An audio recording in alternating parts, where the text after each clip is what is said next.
I look like I have a black eye. Lighting. Good morning.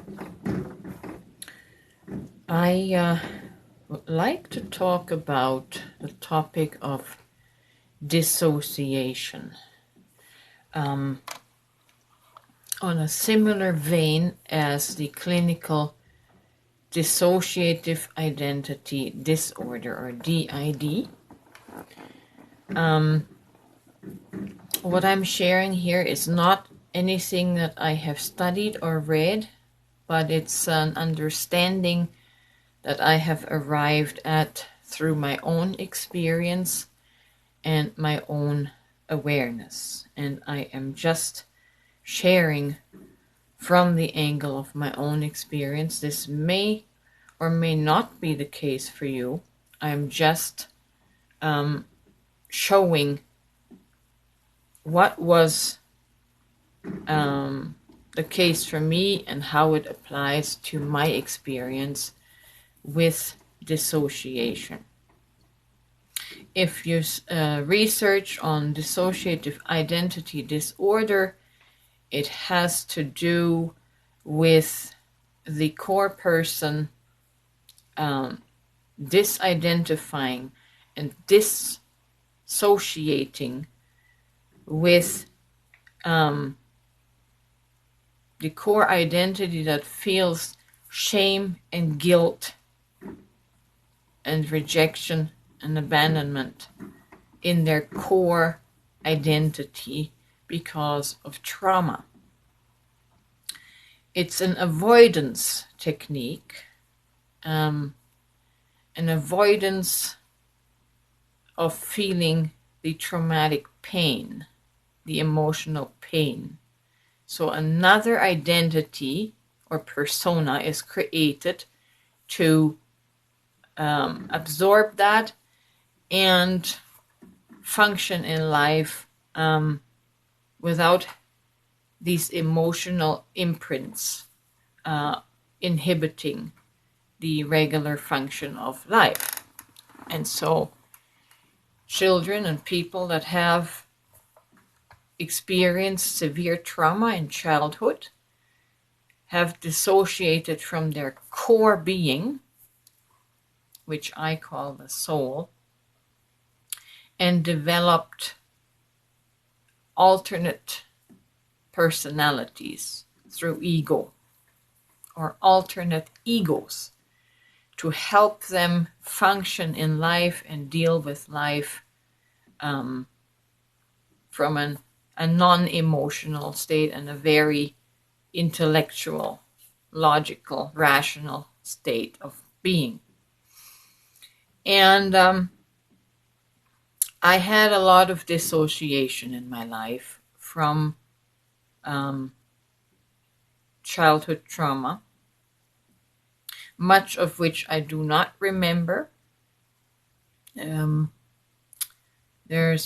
was potential, severe potential, well, I'll just call it abuse, psychological and other. And I want to actually associate this conversation with the religious and spiritual trauma, not the physical or not physical or sexual or mental. Well, mental falls into the religious and spiritual abuse. So, yeah, let's keep that in there. But on the principle of dissociation, which is a escaping of the trauma and the pain from the trauma, which is escaping the emotional body, it works the same way with religion. Anybody that grew up with religion and with the teaching that you are born a sinner as soon as you enter earth, you're born a sinner and you're wicked and you're abominable, and would have dissociated in their psyche or in their soul, but we're not aware of it because the trauma is covered over by ego. But anyone that grew up with that soul imprint of you are a sinner and you're going to hell lives in a state of dissociation from soul, because soul is so ashamed for being a sinner that another alter personality through the ego has been developed, and we commonly call that the Christian or the born again Christian. This is a persona that functions normally in society, while the soul still has that buried trauma of shame and guilt, and never comes to the surface. That is your subconscious body, and it never comes to the surface, and it is fragmented.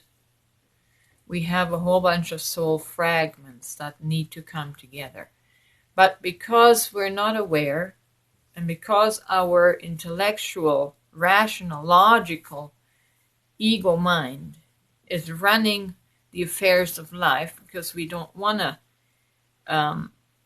function irrationally and emotionally from a disturbed identity, ego is always in the forefront managing life, including our Christian life.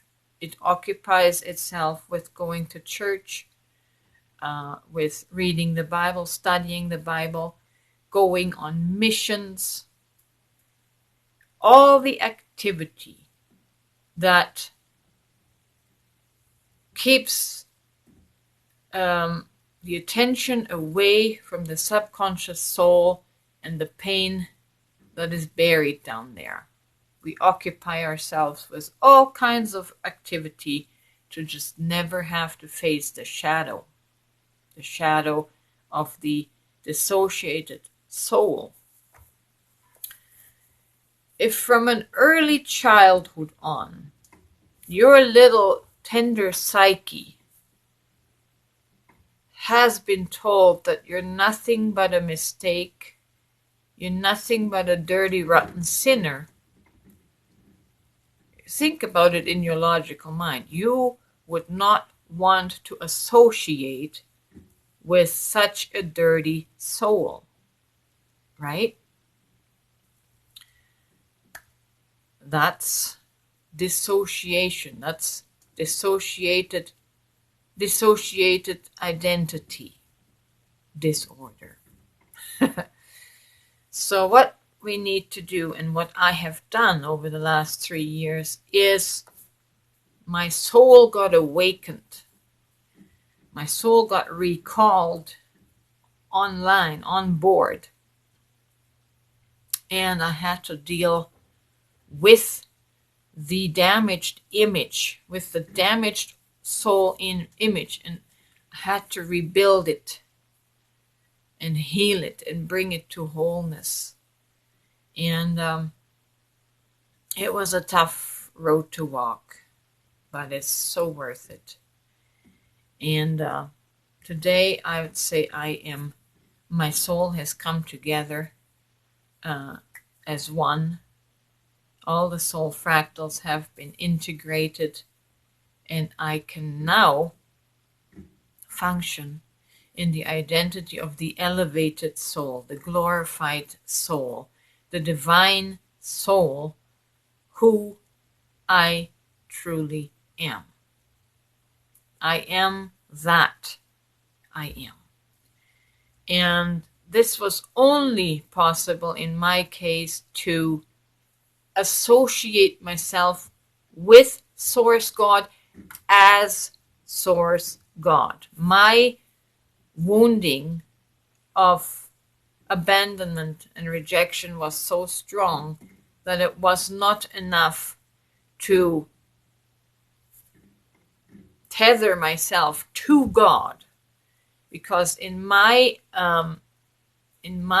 Christian life, I was abandoned. I felt abandoned by God. So to tether myself to God was not enough to heal that wound in my soul, that brokenness.